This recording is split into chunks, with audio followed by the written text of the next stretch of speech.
Welcome, ladies and gentlemen, to the Film Club Podcast, where every month we deep dive into different aspects of cinema, directors, genres, actors, or franchises. It doesn't matter, because it's always fun at the Film Club. I'm Dean. I'm Becky. And this month we are going through the career of Stanley, the manly Kubrick.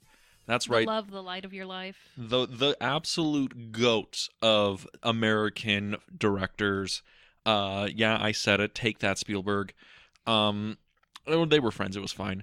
But yeah, we're going through his career. We've already done Paths of Glory. We've done 2001: A Space Odyssey. Last week we did The Shining.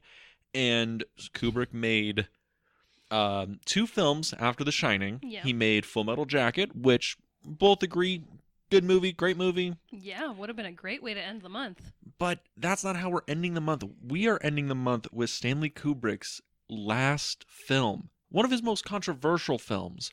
We're ending the month with Eyes Wide Shut, which is the way I should have watched this movie.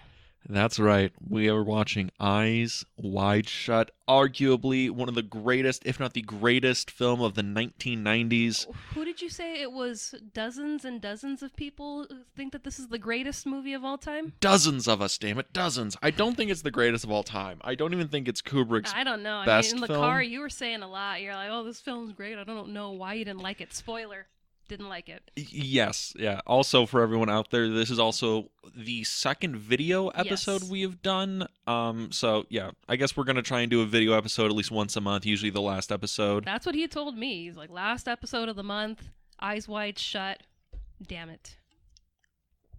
Correct. But yeah. So look, I am gonna be open with you here. I've watched this movie twice. The first time I thought it was confusing and I didn't really get it, but I could tell it was well made.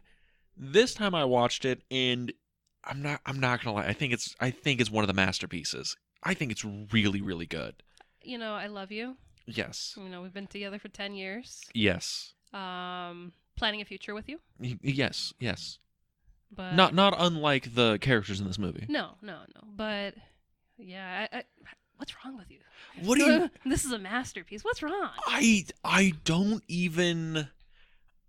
We're gonna get into it. Like I'm not lying. We're gonna get into it because I'm really interested why we are on two polar ends of this. Like We the usually people are. Yeah, we usually are, but usually we can have common ground somewhere. This one I don't know if we'll have common grounds, but it'll be interesting. But I guess getting into the ways this movie got into being, and I guess before we go really deep into this, warning to everyone out there, this is a hard R movie. 18 plus kind of movie. Full frontal. Full baxel. Full baxel. You know, full frontal women, because of course, you know, sure, you know, just show everything and do, oh no. No, we can't do that. No wang, lot of vag. Yeah. A lot of boob. Lot of tits. Lot of tits. Yeah. Famous tits. Also, unfamous tits. Yeah. Like I said, should have watched this Eyes Wide Shut. You're going to love making that meme, aren't you? Yeah, you know, it just came to me. All right. Well, to get into the making of this, because this movie had a weird production process. I mean, didn't it last for 20 years? I think Kubrick got the book in the 60s. I think when he was making Spartacus, he got the book for the first time, and he was like, I think we can make this into a pretty stellar movie. So it was more like 40 years of him trying to get this done. He's like, you know, we just have to get past, you know, some of the, what is it, the codes? The censorship, because yeah. Lolita was a movie he made right after Spartacus, and that was a movie with a lot of things in it that would not fly today. And even then, that was an arduous task. This movie would not have been close to being made in the 60s in the Hollywood studio system. Absolutely not. And apparently he tried to make it in the 70s, the 80s, the 90s. This was one of those Kubrick projects that just sat on a shelf for a long time. And he originally wanted to make it a raunchy sex comedy. He wanted Steve Martin to play the lead role. I mean, if Steve Martin had been in this movie, yeah, I think I would have liked it a lot more. See, and that's the thing. Kubrick's vision of this was, let's do fucking Doctor Strangelove, but a hard R raunchy sex Yeah. comedy in like the 70s or 80s or whatever. That's when you're like, didn't you find this movie funny? I'm like, no. I mean, Maybe it is I funny. missed it. Maybe I blinked. I don't know. There's funny shit in this movie, but it is kind of in that like really dark comedy of it all. Mhm. But I digress. He wanted to make this for a bunch of years. He finally found a screenwriter who would take on doing rewrites of his script because it sat in a shelf for like decades. Yeah. They updated it. They were like, we'll take it out of like Venetian Paris or whatever, and we'll put it into like real like New York in the 90s. Everyone out there, that was a very perfect cut. I didn't get stung by a mosquito. But yeah, so the movie sat in a shelf for like decades and decades. Yeah. He got somebody to rewrite it for him or do updates or whatever. He gets to the point where he's like, now I get the movie. Now it's at a point where I can make the film. Yeah. It's not a raunchy sex comedy. It's more of a drama, suspense. It's like I think that's a thing about the movie that's so hard to come to terms with is what genre is this? Because they marketed it as an erotic thriller, which in broad scopes it is, but it's more like a mystery romance kinda sex romp. I mean, I feel like, and I know people are probably gonna come at me. If they had gotten rid of like all the sex stuff and it was just this underworld, this secret society that he was trying to figure out because he is a doctor, he is attached to these wealthy elite people. Yeah, exactly. If they'd done something like that where he kind of just stumbles into this and he tries to get in and figure out what's happening, totally would have had me hooked. But if it was more of a straight mystery for you. But you have a bunch of wealthy people with nothing better to do than wear capes and masks and bang. It's like, really, this is what we're doing on our Saturday night? Okay, cool. Is it a thing where the sex of the film just does nothing for you? Because I think we talked about that. You said in the car it was a boner killer, and I mean it kind of is. Yeah. And I was watching it and I'm like, yeah, this is like the most unsexiest, awkward thing I've kind of watching. Like, it's weird because okay, I might be using these words in a weird way, but it's like erotic, but it's not sexy. Like there's naked people on screen. It's very voyeuristic of like the female form and all this stuff. And I'm like looking at it. I'm like, okay, yeah, I guess if I was classifying this is like erotica. Like but it's not sexy. This doesn't do anything. It's not erotic. Yeah, it's erotica, but it's not erotic. It's not. It doesn't do anything for you. No, absolutely not. It's almost a thing because it feels so dreamy and alien that it's not. None of it feels real, right? Like New York here doesn't feel like New York. Like New York, which makes sense because it wasn't New York; it was London in a soundstage. But it's even then, everything feels dreamy. You feel like you're on a soundstage. Yeah, that was kind of the vibe of the whole movie, where I just kind of felt like I know this is a movie. I don't feel like I'm being pulled into a universe that the director, the writer's trying to make me feel like I'm being pulled into. No, I just feel kind of like, all right, this is a movie. Let's see what we can do. This is Tom Cruise, not, Bill Hartford. And I mean, I can, actually do it because we have a camera, It's not Tom Cruise doing this number. It's, him doing a drama. So it's like, okay, I remember when Tom Cruise did those. When Tom Cruise was an actor before he was a movie star. Not gonna knock his action movies, though, because they are entertaining. The Mission Impossible movies are fun, but that's kind of who he's turned into, where it's just action guy. This is the movie, in my mind, that kind of broke Tom Cruise. And It broke the two of them. Tom Cruise and Nicole Kidman. See, I don't think that is as true as people think it is, but I will say that this movie could not have been like pleasant to make. No. Because it took forever and the subject matter probably was not wonderful. But yeah, but back to the producing of it is movie basically, long story short, too late. Movie took forever to get to production, and when it finally did, the studio was like, Stanley, you can only make this if you do it with stars. you can't cast unknowns. You have to cast real deal people. And he was like, well, we could do like Bruce Willis and Demi Moore. Mm-hmm. We could do like, basically he wanted a real Hollywood power couple, Alec Baldwin and Kim Basinger, which that one would have been interesting. That one I would have been interested in seeing. Mm-hmm. But he ends up like, well, Tom Cruise and Nicole Kidman, they were the biggest stars at the time and the biggest power couple he could get for their money. And they did it for like basically nothing because they're like, we're going to work with Stanley fucking Kubrick. Have you seen the guy's last 50 years of career? Yeah, we'll go for it. And they signed up. It was supposed to be, I think, a 3 or 6 month shoot. Mm-hmm. And it turned into 15 months of nonstop production. Oh, boy. Yeah, this holds the Guinness World Record for the longest continuous production, like principal photography. Still to this date? To this date. It has not been broken by the Lord of the Rings trilogy. The entire trilogy was filmed all at once. That was Fellowship, that was Two Towers, and Return of the King were filmed all at once. It only took like 13 months.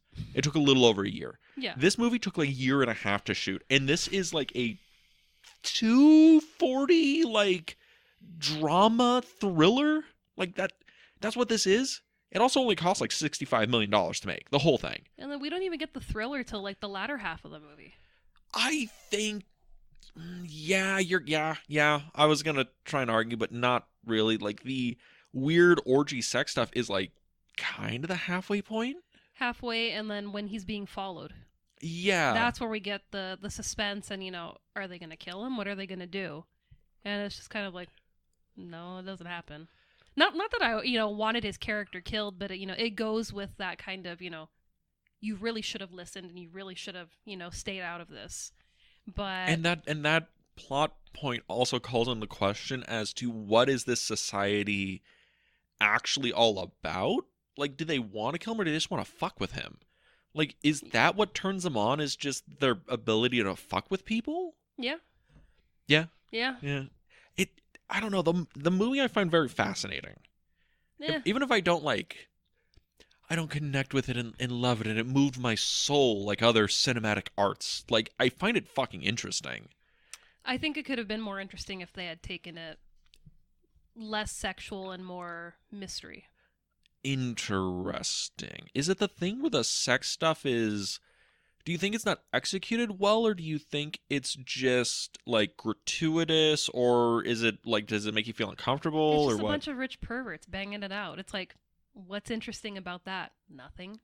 But you have the secret society where, you can't reveal your identity, and what are they really doing? There you go, you got a story, but, you've just got people plowing each other, in this room, that room, people are watching. It's like, okay, and? Well, I think it's the other thing is the purpose of the secret society sex cult thing, where do we want to talk about the pee in the room? The dee-diddle-I-diddle-I-do? Do we have to? I mean, it's kind of relevant. It's very... I mean, in today's, yeah, it is, but... I'm not, like, get really deep into it, but it is a thing where the whole crux of this weird secret society that's entirely based around sex, it feels like it's kind of a Diddy thing where it's, or an Epstein or whatever, where it's like, these are very powerful people that are all part of this very high-class secret society that is very well connected, very wealthy, and very, very powerful. Yeah.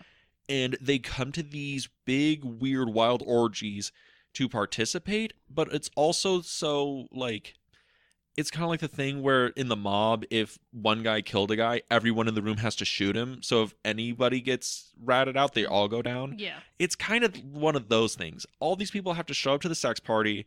You might not participate, but you have to watch. You have to be in the room, so everyone has dirt on each other. So they all are on the same level playing field on this high elite level. Like I said, there's got to be something better to do on your Saturday nights than, I got to watch you bang it out with this random person because, you got dirt on me. I can't imagine this isn't every Saturday night. This might be once or twice a year. No. Just like Christmas and 4th of July. No. I have a feeling it's probably like every weekend. these old ugly people that are just, hammering it out, with a mask because, this is the only way I'll get action. I mean, once you have enough money, I think you can get action. Again, it is a thing where honestly, I don't really understand the appeal to all of this. It is very weird. It's a very weird conceit to the film, but I do think it is part of the thematic idea that Kubrick is going for, is why, what do all these secret societies have that lord over each other? And it's a very primal thing, and it's also the thing where, as we found out in recent years, it's kind of true. Oh yeah, they take video of you banging somebody you're not supposed to, and they lord it over you, and now you vote or give money or do whatever they say. Yeah. Hashtag eyes wide shut. Kubrick knew Diddy before we knew. That's also conspiracy theory with this movie, is this was Kubrick telling us about the secret Hollywood sex cults or whatever. But I mean, that's always been a thing.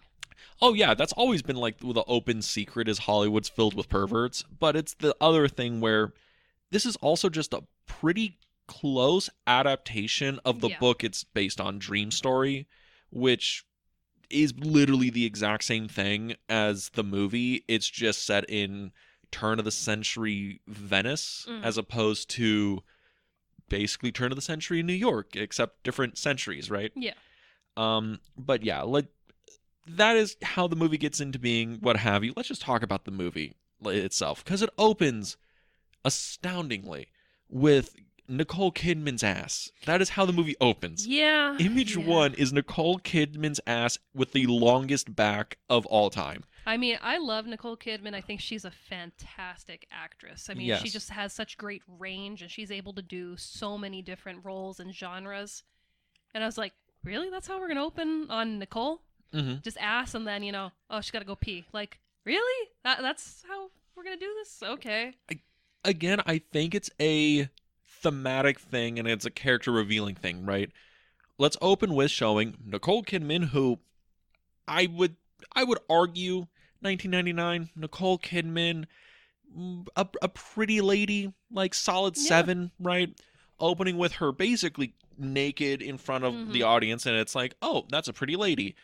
And then the next scene is her with her husband in the bathroom in one of the most intimate spaces you can be in together. And she's like, how do I look? And Tom Cruise, not even looking at her, is like, you look fine, darling. Yeah.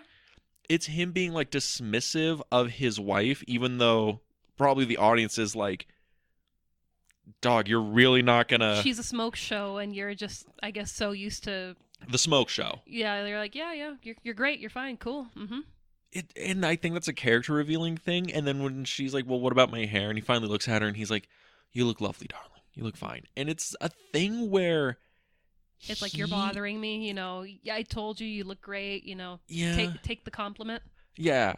So I think it's a thing where I get it's fucking weird, but it does go to show something about their character. But what really shows a lot about their character is the party. Yeah. The Christmas party that goes on for fucking ever. I mean, as soon as I saw Sydney Pollack, I was like, oh, dude, I know you're part of the secret society. Really? Right off the bat. I was like, yep. Sydney Pollack is your into... There's something weird going on here. Another great actor, but it was just right I love him in Tootsie. But right off the bat, I was like, oh, dude, you're part of the society. I just know it. Really? Mm-hmm. Oh, yeah, because you've never seen the movie before, right? No, this is my first time watching it. Okay, so honestly, I love Sydney Pollack in this. Mm-hmm. He is He's not in it enough. He isn't in it but enough. I think it works. Yeah, because he is playing this super high society... I don't even know what he does. He's like one of those ultra elites that's rich and you don't know why he's rich. Well, I'm assuming he's probably part of the medical field. Because I think it's like a company Christmas party. No, he's Bill's doctor, and he's like, oh, you really helped fix my shoulder from that tennis swing or whatever. That's right. But there's a thing where he's like, yeah, because he plays Ziegler, right? Yeah.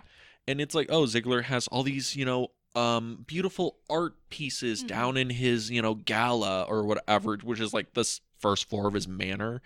But it's like, he's not in the art field. Mhm. He's just really wealthy. He's like rich, like Batman's rich, Mhm. where he just has a lot of money, and you're not really sure where it all comes from, but he has a lot. I don't think Batman or Bruce Wayne would be part of one of these weird sex cults. I don't think so either. He's too busy dressing up as a bat and beating up criminals.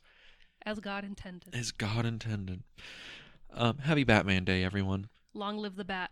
So, but it is a thing where this party is like so fucking swanky. Oh, yeah. I would kill to go to one of these Christmas party where it's all lit up by like Christmas lights and it's all soft focus and like there's just like ballroom dancing. It's real pretty. I know this is just going to lead us to you talking about you want to live a Barry Lyndon life where everything's lit with candles. It's so beautiful. Barry Lyndon's so fucking beautiful. I can't wait for us to do Kubrick Month Part 2. I would have rather watched Barry Lyndon than this. Oh, I'm so excited. I feel like there's so much more to talk about in Barry Lyndon than the sex cult and hookers and yeah. This is us advertising Kubrick Month Part 2. Check in next year for Kubrick Month Part 2. But or Lynch Month. Or Lynch Month. We might do we might do them back to back. But yeah. Why do you want to hurt me? Because I love you. And you're going to love cinema. So you heard that, folks. Yes. So we get Alice, Nicole Kidman getting hit on by the fucking Hungarian guy while Tom Cruise playing Bill is kind of being flirty with these two models. Yeah, once the Hungarian showed up, I'm like, oh, he's attractive, but there's only one Hungarian hunk in my life. He can never be upstaged.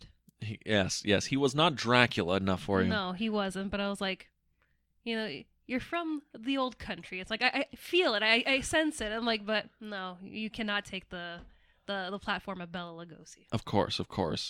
But again, it's another thing where it's showing the separation between them. They're both they are both committed to their marriage, but I don't think they're both 100% invested, at least sexually, in their relationship. And then we get then the plot shows up.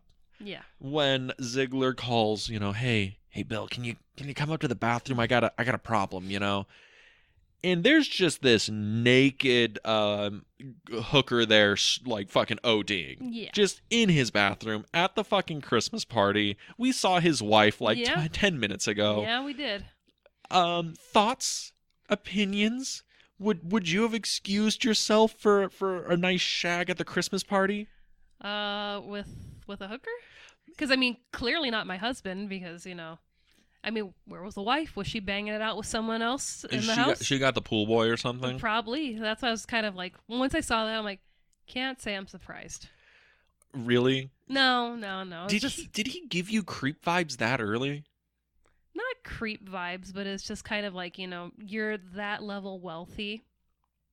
You really can do whatever you want. Mm-hmm. And that's why I wasn't surprised where he's just like, Bill, can you do me a solid? I left my wallet at home. Can you, spot me $20? Oh, could you do me a solid and help me, revive this woman? Revive my hookup? Because she's not my girlfriend. She's just, this lady? Yeah, got a little bored, so we just kind of went off to the corner here. And it's kind of weird how Bill reacts to it. I think Bill's kind of getting off on it. And I don't mean like getting off on like, oh, like unconscious woman. Getting off on like, this guy who's so rich and so powerful came to me and asked for my help. And now I kind of got him by the balls. And I'm the one who's kind of in power here. I think Bill So that's his turn on, his ego? I think so. See, I think that's what this whole movie boils down to is he gets his ego bruised and he doesn't really know what to do with it. Because, he has like, he's a doctor, he's married to, a smoke show, he's wealthy beyond I can fucking imagine. He's attractive, so it's not he's also fucking 1999 Tom Cruise. He's fucking winning in life. Yeah. If Tom Cruise was 6'1", he would be president. God, I thank God every day Tom Cruise is only 5'5". If that man was like 6'1", is he really 5'5"? He is. Yeah, he's like 5'5". Oh no, I'm taller than. Yeah, you know something wild? I can't believe you didn't notice that watching the movie because I think Nicole Kidman's 6 foot. Yeah, I know that he's a shorter dude, and I know that Nicole Kidman's tall, but it's just I've never thought to look into Well, how tall is he? Yeah, he's like 5'5". Oh, buddy. I like how you're so sad. Poor 5'5" Tom Cruise, and you're like, I'm only an inch taller than him, but that 1 inch No. matters. I'm 2 inches taller than him. 2 full inches Two tall. full inches taller. 5'7" over here. That's right. Standing strong. You're damn right. But yeah, I think it is kind of a complex that Bill kind of digs on. He likes the power, he likes the status, he likes being one of these masters of the universe. Yeah. And then like he gets his win. Alice is like, no, Mr. like dreamy Hungarian guy that is literally laying down some of the most powerful dick smithing moves you can think of to try and like bang her. He wants to bang her in the fucking broom closet. Yeah. He is trying his fucking damnedest, and she's like, oh, look at the time. I gotta go find my husband. Bye. Everyone, what she did there. You gotta go find my husband. That is literally what happens in the movie. She's like, I think I've had too much to drink. I'm gonna go find my husband. Bye. And he's like, but no, my blue balls. No. And it's like, sorry, old man, you should have gotten off like 20, 30 years ago. Right. But he fucking he bails. He's done. Right. And I think that is the night. He found somebody, or the two chicks that were talking to Bill. He went to the models. Yes. Yeah. Which. Do you know I was a doctor? This is what I look back in my heyday. Like, well, it is Christmas time. You gotta give back to those in need. And the elderly. Ah, Lord. So that night, they have well, I guess it's not that night, but I guess the next night, Alice is like, you know what? After that Christmas party or whatever. Oh, when they're getting stoned? Yeah, they're gonna like she's like, we're gonna smoke a little weed and we're gonna just like, hash some shit out, man. And they don't hash some shit out, right? Because the whole argument or whatever, their interactions come down to like, hey, those two models you were hanging out with, did you want to fuck them? And he's like, no, of course not. I was just kind of like being flirty or whatever. And she's like, oh, be honest. And he's like, did you want to fuck that Hungarian guy you were dancing with? And she's like, well, fuck you then. And it starts off as like a very weird. I don't know if she's trying to pick a fight or if she was really like insecure about it. I'm sure it was probably something that was bothering her. I mean, she was drunk when she was dancing with the Hungarian. She sees that.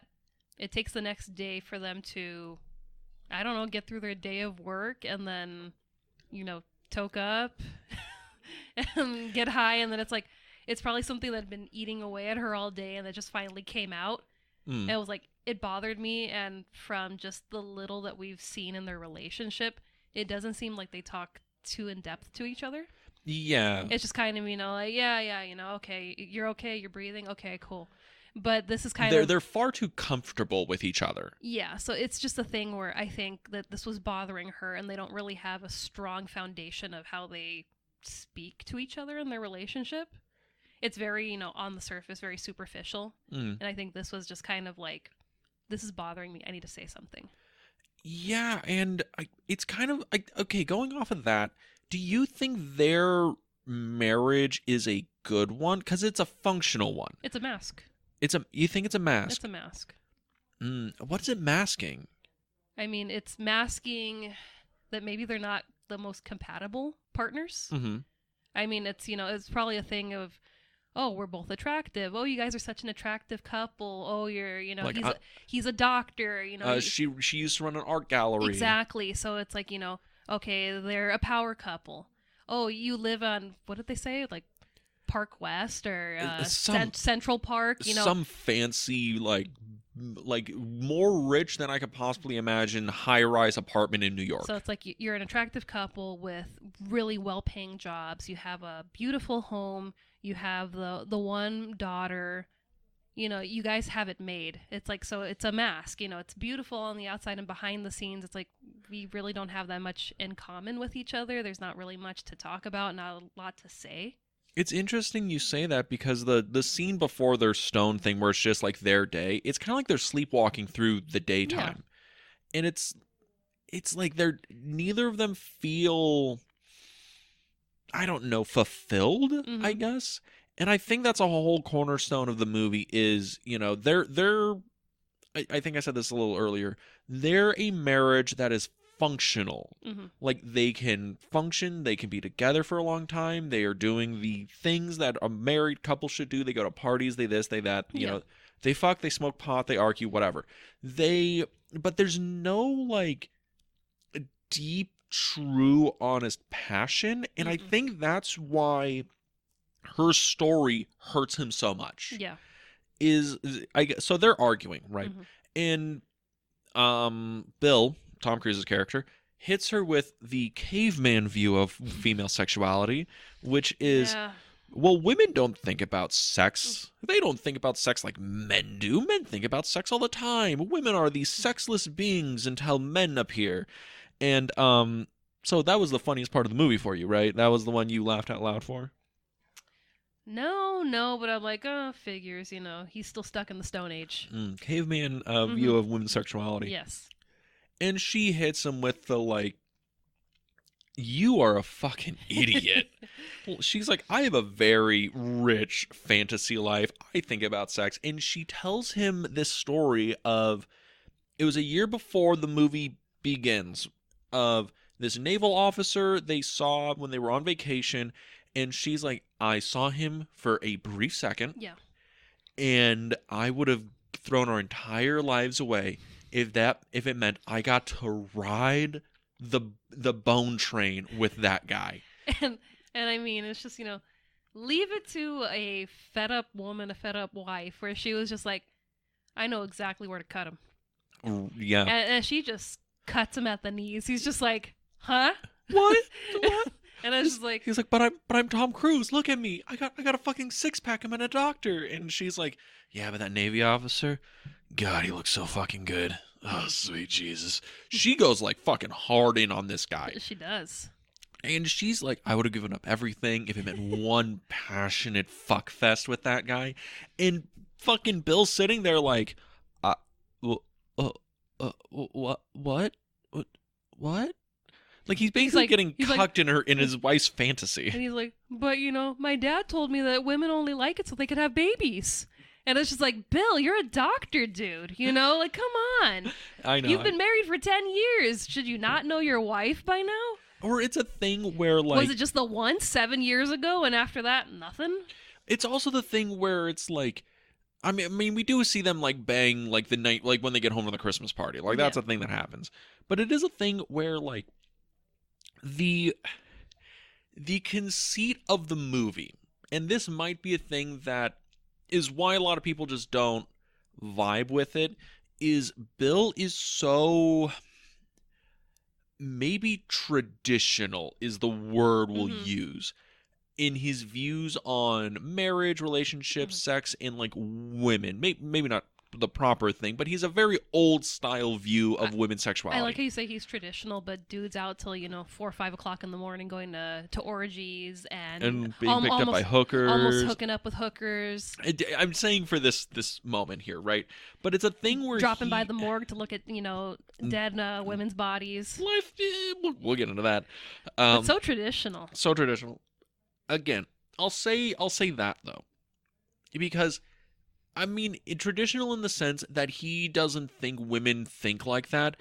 And the crux of the movie is that women have sexual fantasies outside of their relationships or whatever. She didn't cheat on Bill. No. I don't even think she would have actually cheated on him with the Navy officer. I think it was a thing where she was like... She was pissed off at him. She was pissed off at him, and she's like, I remember this Navy officer that we saw, and he was fucking cute. Did you see his buns? Oh, man. She was pissed off and she was stoned. And it's just like, she kind of just, well, I'm going to, tell him the truth, but I'm also going to, wrench the knife in there just to kind of, really... Really piss him off. Really piss him off and make him hurt the way that I'm hurting. Yeah, and it's a thing where... Again, he is so hurt by this that it sends him on a odyssey through New York City. His ego is hurt. His ego is hurt. It's not, he's heartbroken over this. He's got a bruised ego, and he's limping down the street. And that's where we go into the next scene. Because he gets a call from a patient. A patient has died, and he's going to go basically call the death or whatever, Yeah. right? Because he's one of those like super rich doctors that have like clients that live in big fucking buildings and manors or whatever, so he makes house calls. Yeah. So he goes, and just to basically speed it along, he sees the patient. The daughter kind of makes a pass at him. He's like, no, thank you, sorry, Yeah. not interested, this is wrong. And he walks. He goes and he's just walking through, kind of lost in thought within the city. Mm-hmm. And this is the majority of the movie, is him just bouncing around and wandering through the city trying to find a way to pet his ego. Mm-hmm. And his only way to do that, I guess, is for him to feel sexually wanted or gratified. Mm-hmm. Because here's the thing. So Alice never cheated on Bill. No. Never happened. Through this movie, Bill is putting himself in positions where it'd be so easy to cheat on Alice, but he never goes through with it. Yeah. He gets, sometimes he gets close, sometimes he's like feeling it, and then he just like, no. It's almost like he wants to like play with the cobra, but doesn't want to get bitten by the snake. Well, I mean, when he meets the hooker, what's her name, Domino? Domino, yeah. Actually, this is where that happens. He gets pulled in by her. Alice saves him from cheating.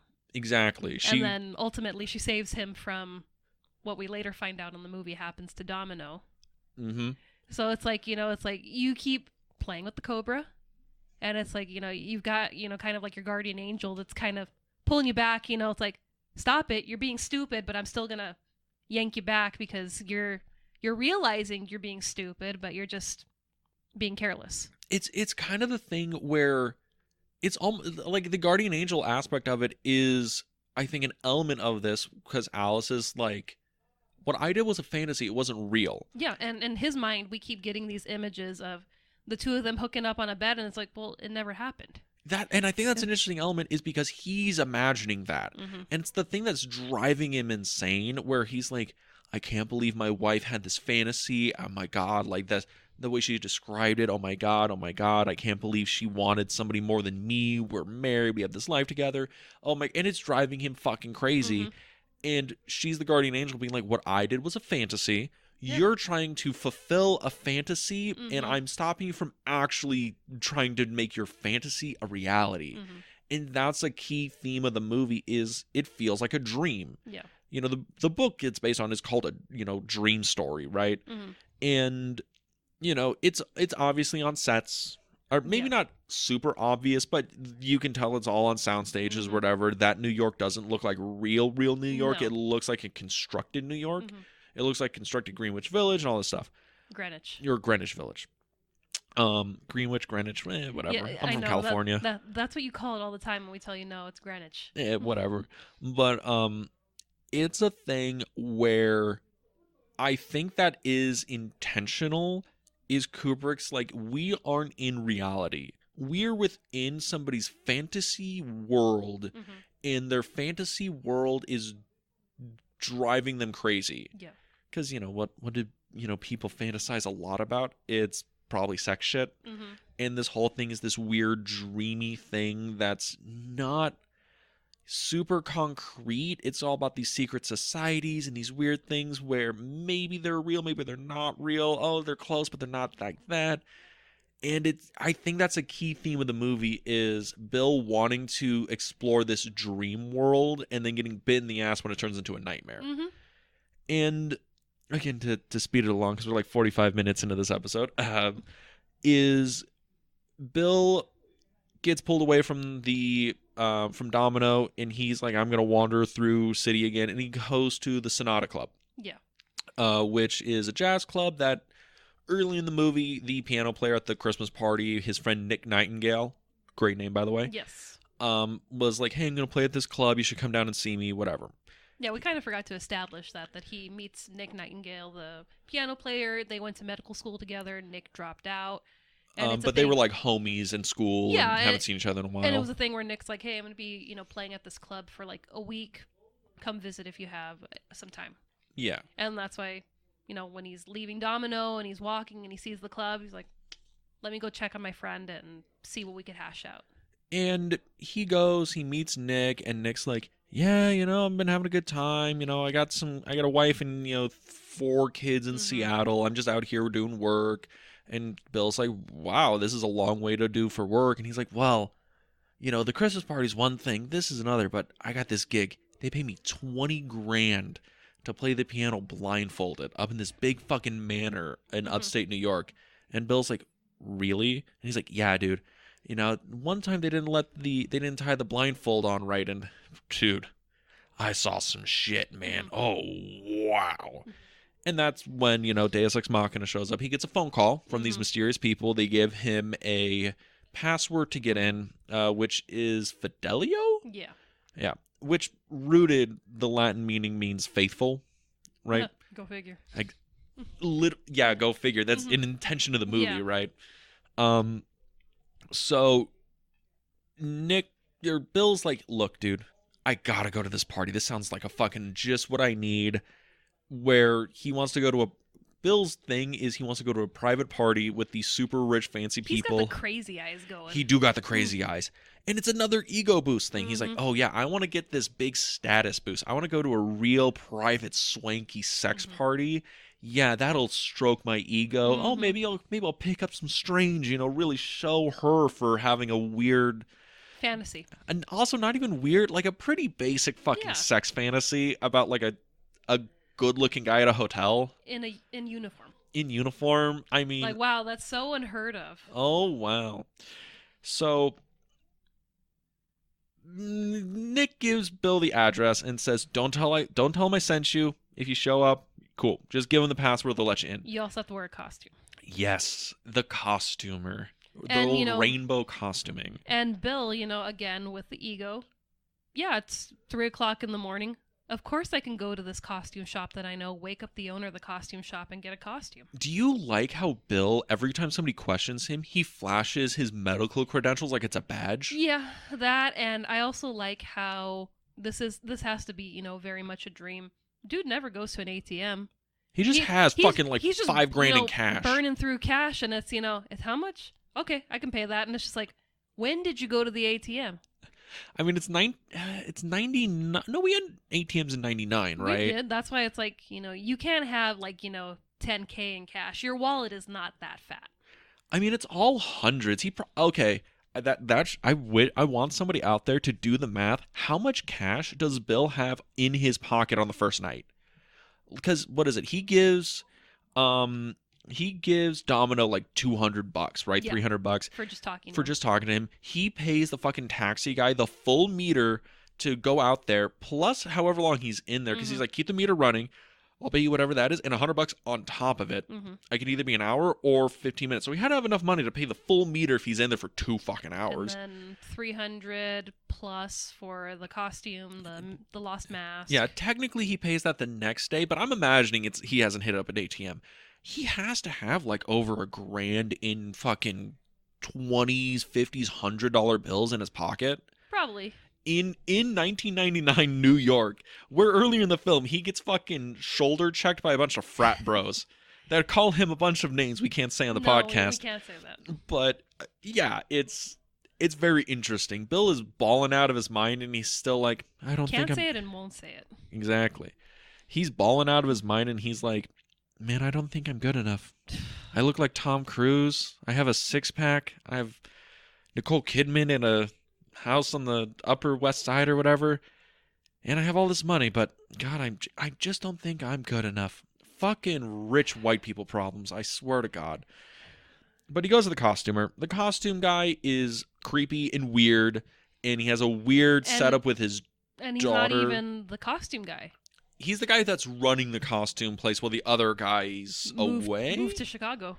Yeah. That's why he was like, oh, I'm surprised. He's like, well, he's your... Sorry, I had to crack another one. Yeah, he's your customer, or he's your patient, and you didn't know that he moved to Chicago? But then it's like, you have money? Sure, come in. And then, yeah, that was just all sorts of weird with the daughter. Yeah, because and the 2 older Asian men that are hooking up with his, I want to say she's like 14? She looks 14 or 15. I can't think of her name. She was in Never Been Kissed. A lot of the actors in here have been in a bunch of stuff. Yeah. I think Domino was in fucking Hocus Pocus. Yes, that was Allison. That's when I saw her. I was like, Allison, no. What's wrong with an actress stretching her wings, you know? No, I mean, Allison, the character, she's cute, wholesome girl, not, hooker. No. Go back to Salem. Allison, go. But yeah. I can't wait for us to get to the Kate Blanchett cameo in this. Yeah. So Bill has this weird interaction with the fucking costume guy, his daughter, the two weird Asian guys that are trying to hook up with her, and he has this old guys. The two old guys, and there's this big outburst, and he's like, I can't believe you do this. I call the police. Now, Mr. Bill, would you like the red rope, brown rope? Literally, that's the fast code switch. And he goes from literally just, full yelling to like, well, I have a customer. Yes, what would you like? Go to bed. I'll deal with you in the morning to the daughter. And then she snuck in from like a party at like 15 after curfew. And there she goes, in her bra and underwear, slowly walking backwards and, waving at Tom Cruise. And it's just like, what the hell is going on in this movie? It's very weird. It's the whole thing where we're in the weird, seedy underbelly of whatever this dream world society is. This is the part where Bill's dream fantasy sexcapade starts turning into the nightmare. Like, it starts getting real weird, real dark. But he's excited for the party. He is excited for the party. Like, it's the thing where, because he takes the cab up there, right? And he's like, he's so big and smiling. He's like, I'll give you an extra $100, if you stay. It's like the last moment he has full power in the movie when he's telling the taxi cab driver, I'll give you extra money if you stay when I come back or whatever. Cab driver's like, sure, whatever. I also love how he just walks up to the front gate. There's the two guards out there, and they're like, well, can we help you? And he's like, well, I think the password is Fidelio. And they're like, oh, yeah, we'll drive you up to the house, sir. I also love how when we roll up, there's like 15 limos outside, and Bill showed up in a fucking yellow cab, like a fucking pleb.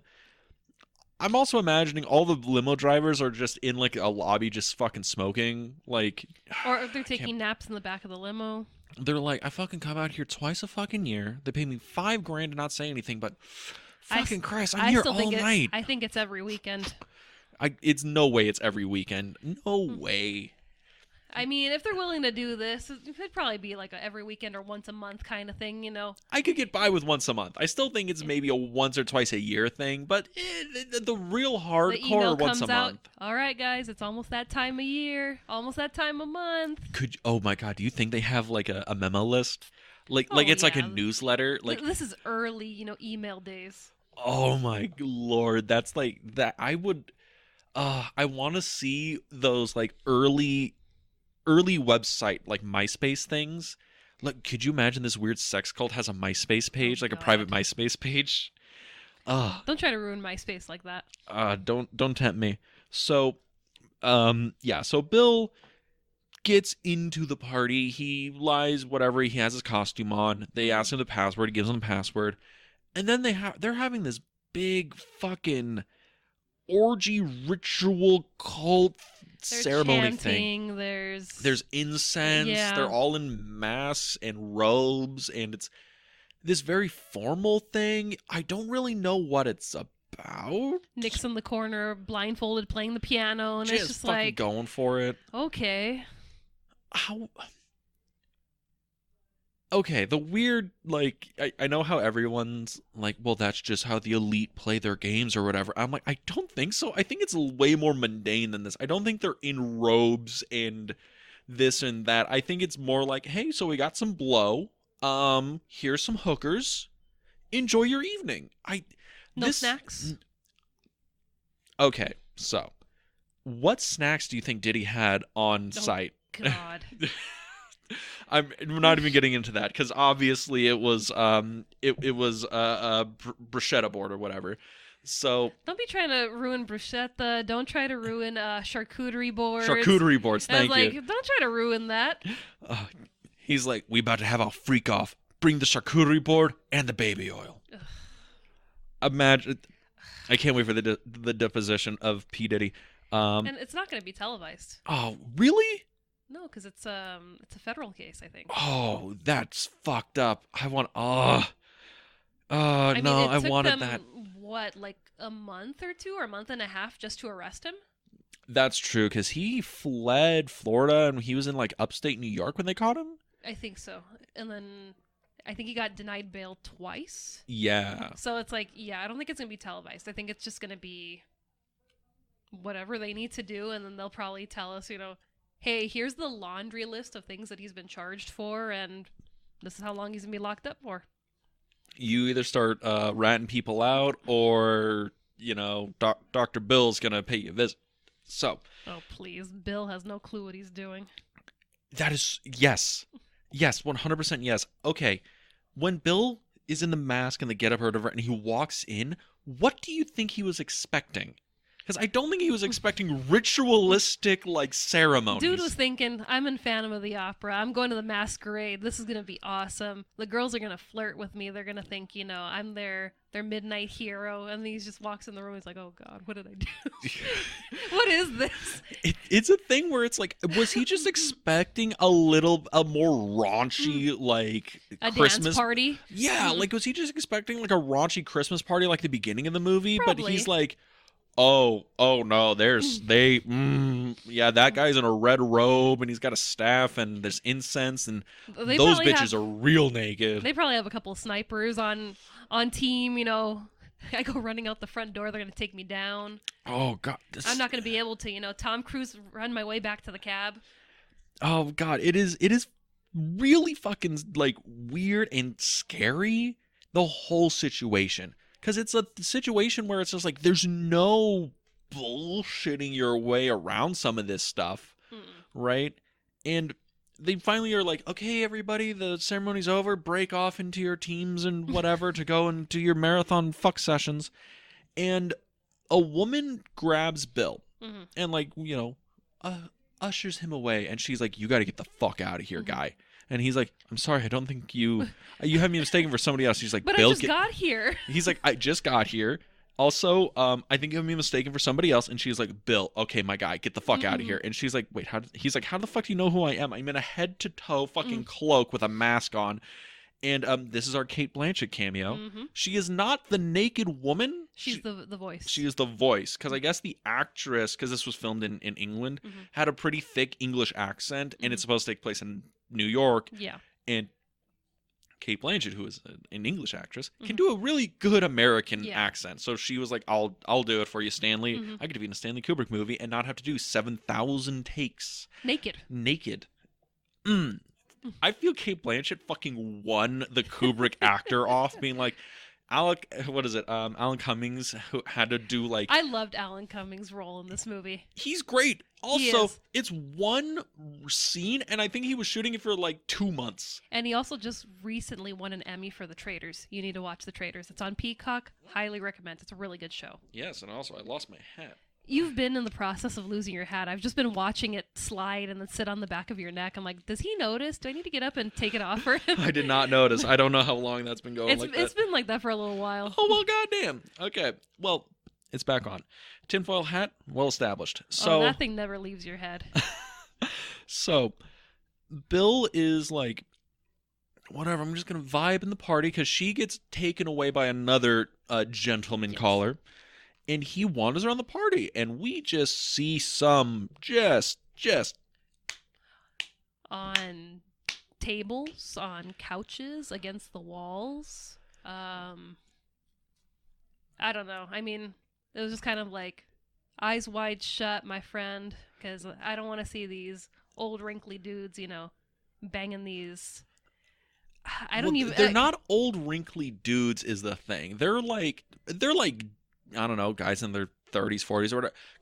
Because they're all like models or whatever doing these acts or whatever. We don't see old wrinkly, wrinkly balls swinging proudly in the film. Thank God we don't see that. But still, it's just, that's kind of like the crowd.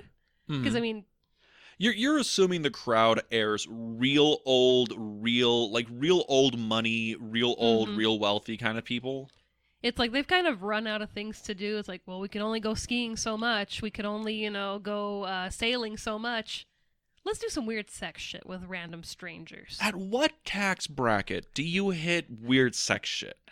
You're definitely in the 1%, right? Yeah. You got to be up there, and then I'm sure there's probably some LLC that's attached to this thing where it's like you could, write it off as a tax write-off. Yeah, that weekend or that night away. Yeah, that was for a charity. Charity gala. I think her name was Charity. I don't remember. My name's Charity. You can always give to me. So Bill's wandering around seeing this shit, and then they basically call him out. They figure out that's like, hey, what's the fucking password? And he's like, your taxi driver's waiting for you at the front door. Oh shit, let me go talk to him. And they bring him to the big fucking hall. I'm sorry, Bill. Go full Hal. Was it Hal 9000? Hal 900? Hal 9000. I'm sorry, Bill. That's what I was like. Take the mask off, Bill. I was like, oh, Bill, you're so smart. That ego just, took all the smarts out of your head. It is the ego thing. He really thought he was slick enough and smart enough to get in, not get noticed, and slide out like a thief in the night. And these people are like, dog. All they had to tell you was your taxi driver was waiting, and they led you into the big room. It was just like... taxi driver's waiting for you. And then they were like, hey, what's the password? And he's like, Fidelio. Well, that was to get you up to the house. What about for admittance into the sex party? And he's like, oh, fuck. I forget. Well, that's not fucking good enough. Take your clothes off. And he's like, wait, what? Take your fucking clothes off, or do you want us to take them off for you? That's after he takes the mask off. Yeah. He takes the mask off. I'd be like, no, like, I'll keep the mask off, take the clothes off, or keep the mask on, take the clothes off. But he's just like, no, I can't, reveal my body. And it's like, dude, you revealed your face. That's like the most crucial part. They're gonna know who you are.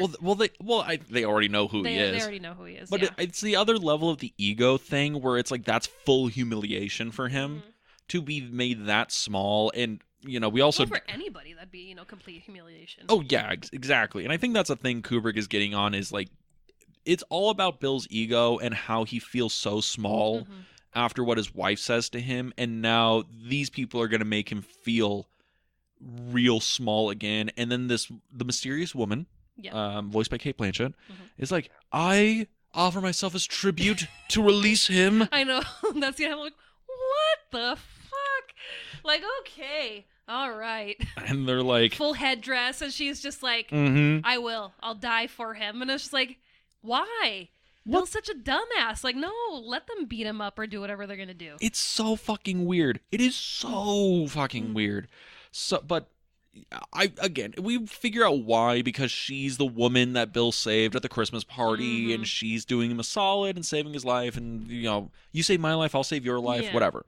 And they let him go with a warning, being like, this has been accepted. Now, Bill, pinky promise you won't tell anybody about this weird sex shit, or we'll fucking come for you. And he's like, I promise, and I won't look into any of this shit at all. And what 5 hours later. 5 hours later, because this happens at like fucking 4 a.m. And literally 9 a.m. he's like, all right, I'm gonna go find Nick. I'm gonna figure out what's going on. I'm gonna go and return my costume and see that shit, and I'm gonna go back to that fucking manor and figure this all out, because I'm fucking a private eye now. Yes. But he goes to he gets home. Alice tells him about a dream she had, a nightmare that basically is the sex party. Yeah. That makes him feel even fucking worse. And I'm like, Alice, you fucking bitch. Just take the knee. We get it. Bill doesn't dick you down the way you want. It's whatever. Get the vibrator. Stop belittling your husband. Hey, I mean, she's laughing. He's like, oh, I thought you were crying. She's like, no, I was having a good time. She's like, can't say the same about you, but I was having a good time in the dream. Alice, my lord. But Alice is an absolute savage. Absolute savage. Alice is absolute savagery and is just ruining Bill. Like, not Bill's life, but she's just like, hey, Bill, you know how you had 2 models flirting with you? Well, I only made you feel bad once tonight. Here's the second one. I had a dream where I was being fucked by 100 men and you were watching. My dream was I was cucking your ass. And he's like, just sitting there quietly staring in the distance like, God, I feel so fucking small. Oh, I mean, God. she already cut him off at the knees. We're up to the thighs now. It's like, Yes. Bill, you're just going to be ahead soon. But now, the next day, he goes to try and talk to Nick Nightingale. Dude's running errands. Oh, I got to meet Nick. Oh, I'm going to stop for coffee. I'm going to go return, my stuff. Like, don't you need to sleep? Aren't you a doctor? Yeah. Like, when do you practice? He called out for the day, and we saw him practicing in a montage like we in the saw beginning. the montage where he was just sitting there, Yes, doing doctory things. Yeah, just, how dare she have a fantasy? And it's like, dude, shouldn't you be with your patients right now instead of, worrying about the fantasies your wife's having? Don't worry about it. A fantasy she had like a year ago? Yes. Again, ego. So he goes and looking for Nick, and Nick has basically been ran out of town. Yeah. My assumption, because this is where we get the Alan Cummings performance. Yes. And he is just lovely. Because I'm so sure he's hitting on Tom Cruise in this scene. So, well, yeah, that's the gist of it. He's just, so so I don't want to say he's in love, but he's just kind of like, like, you're so dreamy and just, okay, Dr. Bill, I'll tell you anything you want to know. Well, it's kind of the thing where he's like, oh, this weird, strange thing happened, and now I feel like I'm kind of in a mystery novel, and I got a handsome doctor talking to me. That's and why he's like, are you 5'0"? And he's like, no, I'm a doctor. And he's like, oh my God. He's kind of playing into it. Like, Yeah. he's like the hot receptionist at the place that the detective's going to swoon to get information. Yeah. But we find out that Nick got like roughed up after the party, and two goons showed up, grabbed all of his shit with Nick. Nick was alive when he picked up all of his shit, and they ran him out of town, sent his ass somewhere they don't know. They said back to Seattle. He said back to Seattle. Well, that's later. That's the story. Yeah. And then Nick goes to the costume shop, returns his costume, finds out the mask is missing, and he's like, fuck, I don't know what happened to it. I'll pay for the damages.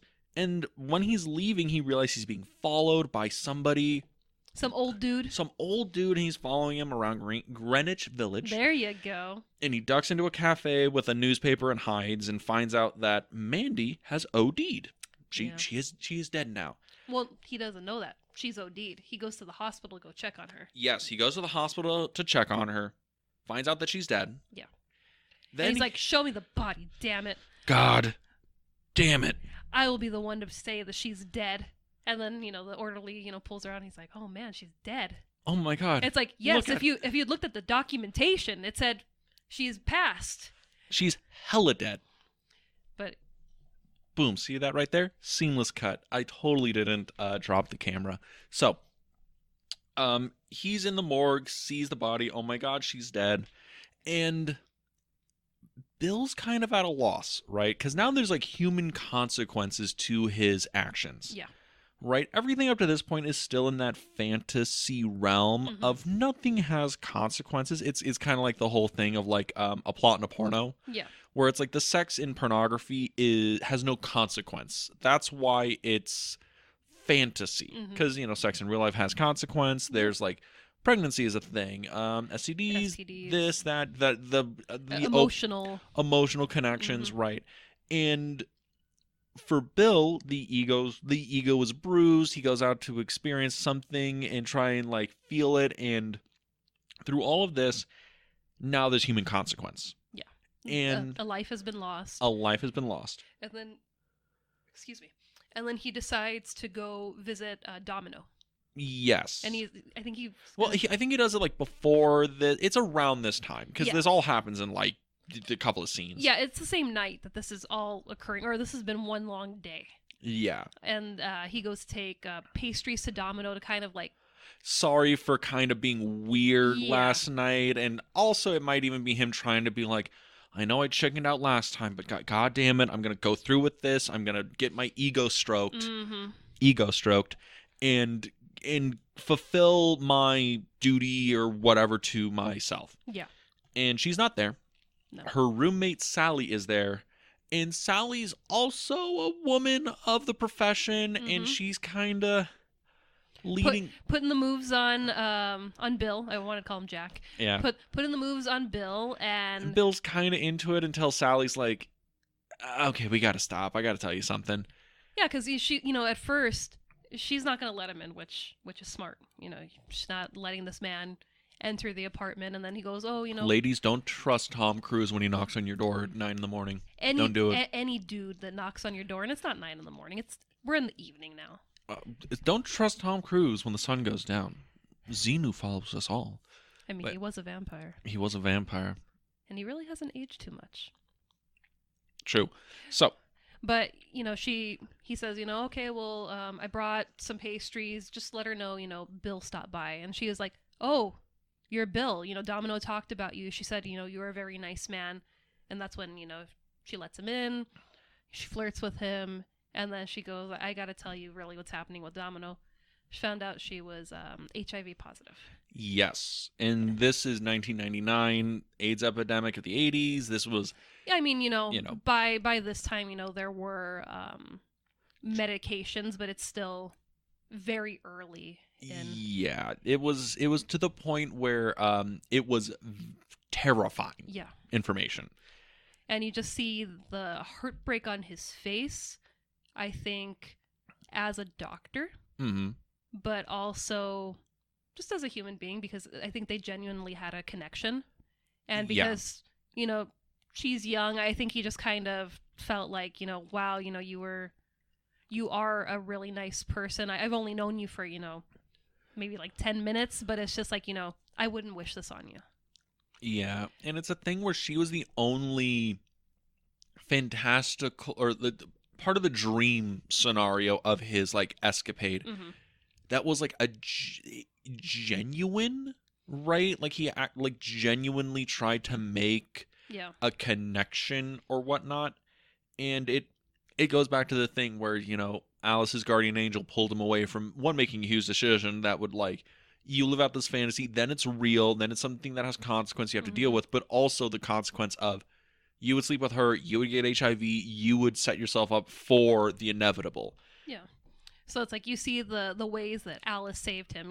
She saved him from possibly, getting infected. Because, I mean, who knows if he would have, thought to, let's throw a condom on. He might have been, you know what? Fuck you. I'm a man. I'm pissed off. In my fantasy, Alice was getting raw dogged, goddammit. Exactly. So, he might have done that, but also the consequences of, you can't really come back from cheating. It's like, you can try to hide it, but, deep down and with an ego like Bill has, he would have thought about it every day for the rest of his life. It would have driven him crazy. I did this and there's no way I could take this back. There, with time, I'll still be thinking about, that one night that I did this because of a fantasy that my wife had. Yeah, and granted, my wife had this fantasy and it hurt me and it made me feel so small, but it's still a thing where one is the fantasy, the other is the reality. Yeah. And that's the whole thing of the movie. Like, the daytime stuff feels way more real than the nighttime stuff. Yeah. And, the lighting and how it's shot or whatever. But that's a key element of the movie, is this thing of, like, the waking world and the night. Yeah. And Bill finally is like, I need answers. I need to know what's going on. Yeah. And he goes to Ziegler for information. Because Ziegler, I don't know if Bill goes to Ziegler or Ziegler calls him in. It's something. I'm trying to remember if he's summoned or if he shows up because... when Bill buys the newspaper to get away from the man that's following him, that's where he finds the article about the woman that OD'd. About Mandy, and he's like, I want to know about Mandy. And then he goes to the hospital and, sees her dead body, and then he's like, I've got to talk to Ziegler because... Ziegler knows her, and she was at the party, and he might be putting... And he also knew Nick, and Nick was at the party, so he's putting two and two together. Yeah. Ziegler's involved somehow. And that's why that would have been more interesting, everything is tied together. All these people are, pawns, and, instead of just a bunch of old dudes, banging it out. Again, it is still all of that. They're all pawns. It's just the central conceit of it is that it's for this sex cult or whatever that is built within the world of the rich and powerful. Yeah. So again, it's still everything you want. It's just the conceit I think you're not vibing with. Of it being about this. If it was a thing where it was like ritual sacrifice or whatever, if it was a different conceit I kind mean, of I thing, you think, might if you're gonna call it a thriller, make it more thrilling. And really. it's not really thrilling until he's being followed and someone's lost a life, and then it's kind of like, wow, this is really turning into something scary. Mhm. When he finds the mask on his pillow. By the way, okay, talking about the movie where it's like, you didn't like it, then whatever. When he goes to Ziegler and Ziegler gives him the whole thing with him and Sidney Pollack, from that moment, from him entering Ziegler's library to the end of the movie, I think is wonderful. I mean, it's masterful. That's where you got something where it's like, oh shit, what did I step into? My family's in danger. We got the mask on the pillow. Mhm. And then Nicole Kidman, she's laying there so still, and it's like, well, is she dead? Is she sleeping? Mhm. And then she's in the same position when he finally enters the room after, killing off a couple of beers in the kitchen. And it's just like, oh shit, did they come in and, kill her in her own bed because they know who he is? And it's just like, you could have avoided all of this if you had just taken at least the first warning. And leave it alone. Leave it alone. Leave it alone. Forget who we are. And that's why I love the Ziegler scene, right? With him, one, it's Sidney Pollack and Tom Cruise working their asses off. It's Tom Cruise. This is like, if you had to argue this is Tom Cruise's best film or best performance, this is the fucking scene. Yeah. Also, like, it's so well acted. He's unhinged. He's just, what's happening, and Sydney. It's not Sydney. It's Ziegler. Or Ziegler. We might be mispronouncing his name because I have it written down phonetically. Because he keeps saying Ziegler, and it makes me think of Moulin Rouge, and that's going to be a couple years later with Nicole Kidman. So I'm like, it's like 2 years later. Like, wow, it's just it's coming full circle. But the whole thing is basically Ziegler's telling him, it's like, I saw you at the party because I was there. I know what's going on. You need to back the fuck off. You need to leave this alone. He's like, you want to be in this world. You don't. I'm in this world. We are different. Yeah, I asked for your help or whatever. You don't want this bullshit. Also, what if I told you it was all a ruse? It was a joke. It was a joke. We literally set it all up just to fuck with you. And he's like, why would you do that? He's like, because that's what we do. We just like hurting people and watching you squirm. And he's like, but that doesn't make sense. What about Mandy? She died. And he's like, okay, maybe this happened. After you left, we didn't do anything to her. We just fucked her brains out and left her at the thing. You saw, the cops, called it an OD. The door was locked from the inside. Come on, don't you know this? And I'm like, why do you know this all so well? Yeah, you know everything. That's the thing. He knows everything. There's layers to it. It's the thing where he's the one, I'm the one that's having you followed. It's not them, it's me, Because I want to make sure you're safe. Yeah. But it's like really, how high up are you in the ranks of this? Are you the kingpin of this? Are you the man in the red cloak? And that's the thing about the whole deal is like Ziegler, whatever, Sidney Pollack is like, I exist in a level of society that you won't understand, that you don't want to be a part of, that is incredibly, incredibly dangerous to you. And I'm trying to give you a pass to get out of this. Yes, because, you helped me. I know you're a good guy. But it's also a thing where he's also being really shady as to how dangerous they really are. He's like, it's all a ruse. It's all a game. It's all a fantasy. It's just a bit. Yeah, forget about it. Just forget about it. Yeah. It's all a dream. Go about your regular life. Just forget about it. And once Bill goes home and he finally kills like 6 beers and he's like, I'm fucking done, goes to bed, and he sees the mask on his wife's pillow or in his pillow. On his pillow. Then I think that finally clicks in him is like, oh no, these guys are not only as powerful as I think they are, they're probably more powerful. They're probably more dangerous. And then he just confesses everything to Nicole Kidman or Alice. I love the thing where she like wakes up, he's crying, he's like, I'm going to tell you everything. Oh God, I'm going to tell you it all. And then it hard cuts to just fucking Nicole Kidman on the couch smoking. Smoking dead-eye. She's been crying for hours. And you can see she is like, Bill, I just wanted you to sleep on the couch, man. Like, fuck, I was I wasn't that pissed at you, guy. Jesus Mm-hmm. fucking Christ.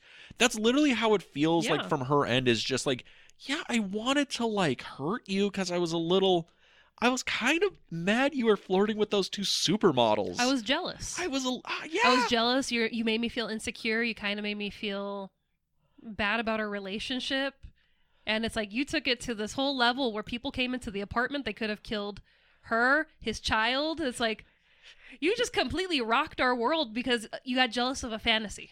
Yes, and it's one of those things where it's just like, oh, the fragility of the male ego. Mm-hmm. And then it's like, well, we're gonna go and take our child out to go Christmas shopping. I mean, Let's go get dressed. leave it to a mom. She just had her life rocked with this information. The things that her husband's doing behind her back, claiming that he's helping a client or sorry, a patient, Mhm. and the patient's family, and it's just her priorities. Okay, I had my time to listen to you, to break down, and to be scared, but we promised this to our daughter, and we got to go take her Christmas shopping. Yeah. And he's just kind of like, I want to leave the house. He's Just like, are you sure we can leave the house? They might be watching. like they're probably in the house. They're in the walls. Yes, they're everywhere. So they go Christmas shopping, and this is like the last scene of the movie. And I kind of love this because there's like Spice Girls dolls everywhere, and I'm like, this movie has now finally been dated. This movie is finally dated in Alan Cumming 1999. was in Spice World. Oh my God, you're right. Yeah. Holy shit.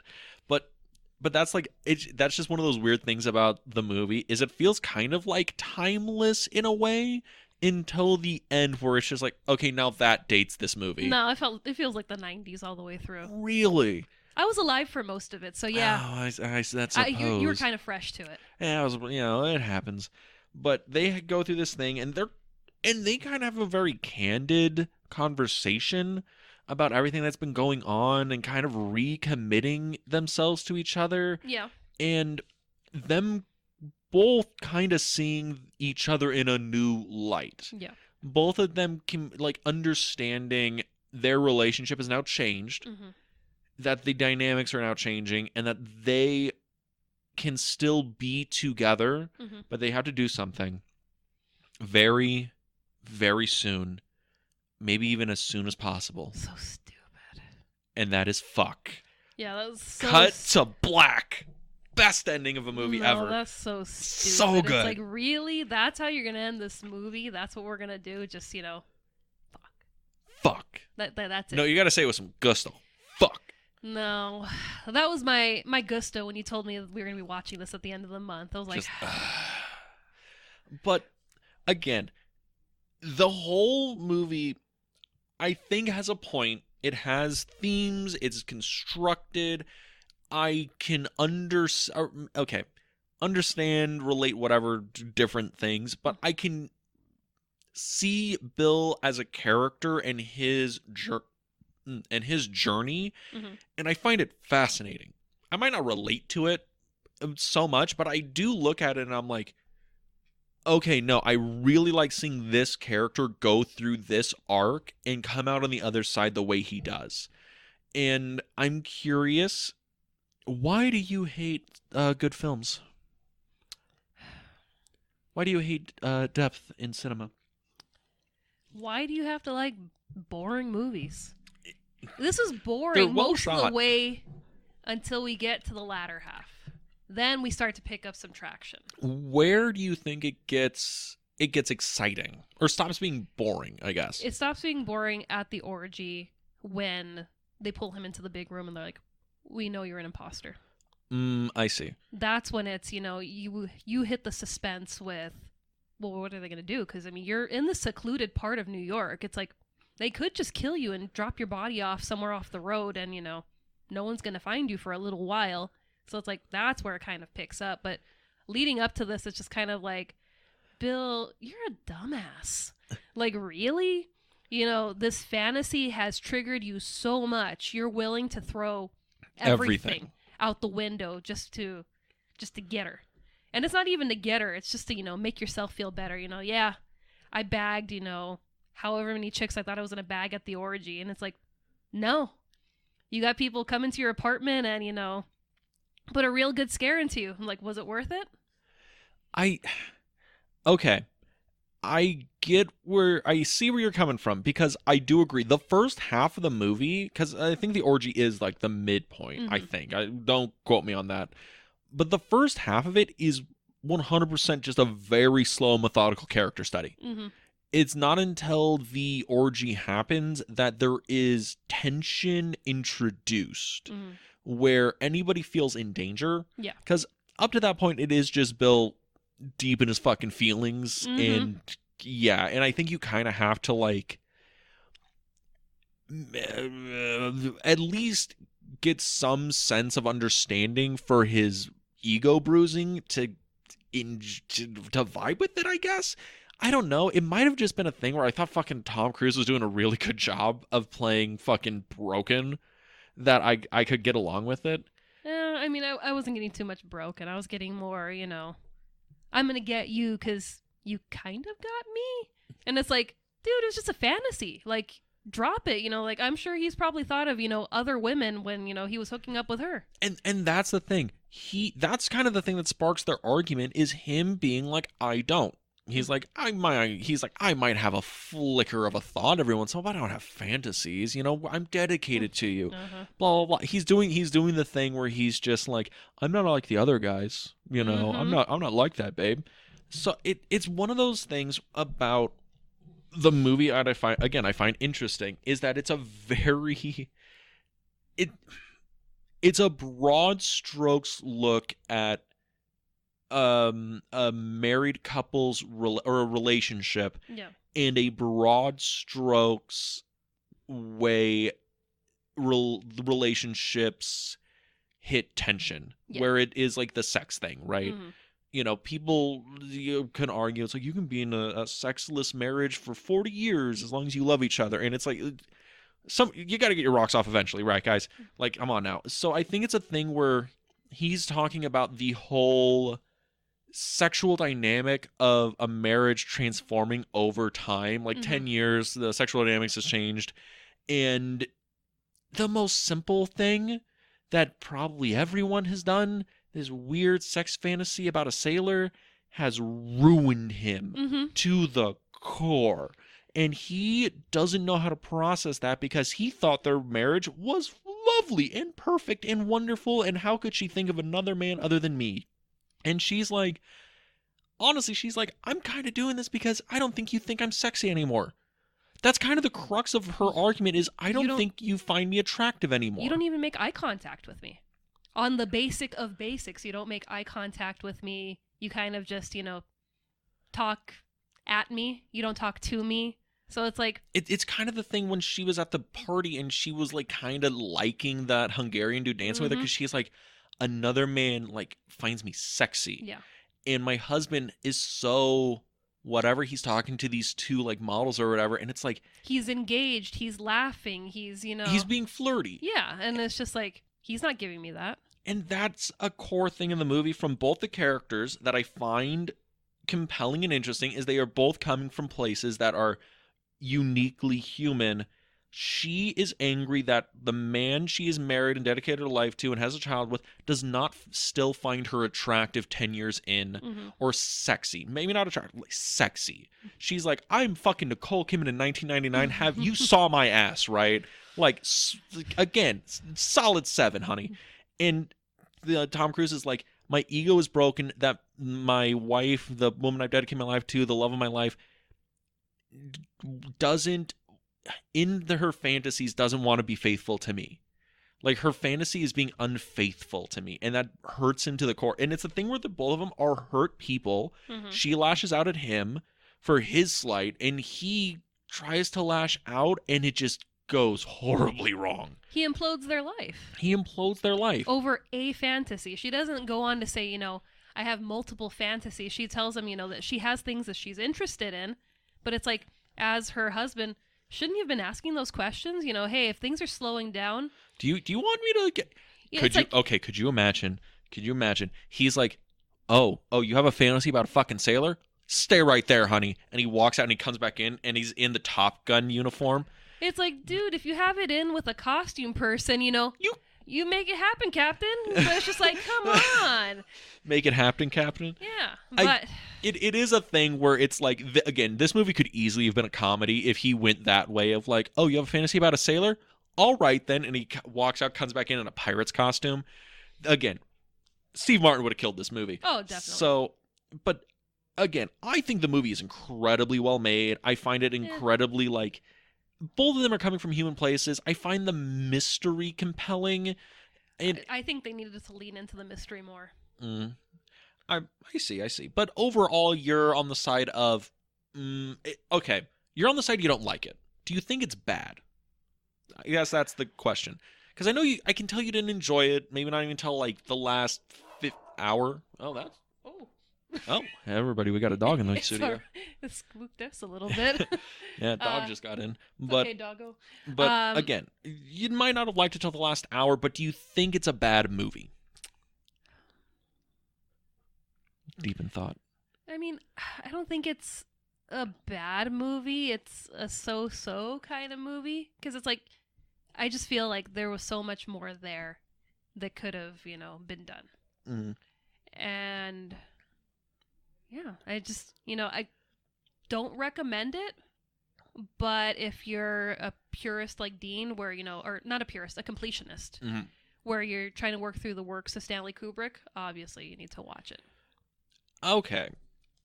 Now, on that, because this movie got released, and people had no idea what to fucking make of it. Yeah.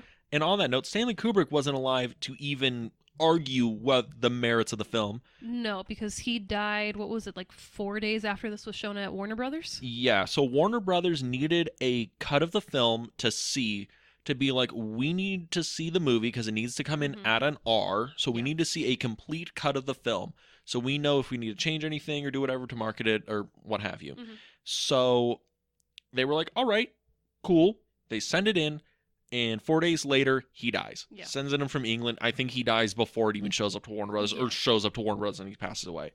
So we don't know if the cut we saw in the theater or on the DVD or whatever is the finished cut of the film. It was just the cut he sent into Warner Brothers. Oh, but there's also stuff where it's like the sound wasn't completely done, the music wasn't done, that stuff was added in later. There's a whole controversy that they added some CGI people to cover up the naked bodies in the movie because there's too many naked people in it. Yeah. To get it down to an art. So there's this whole controversy as to, is what we saw what Kubrick would have released if he lived long enough to make it to the actual release date.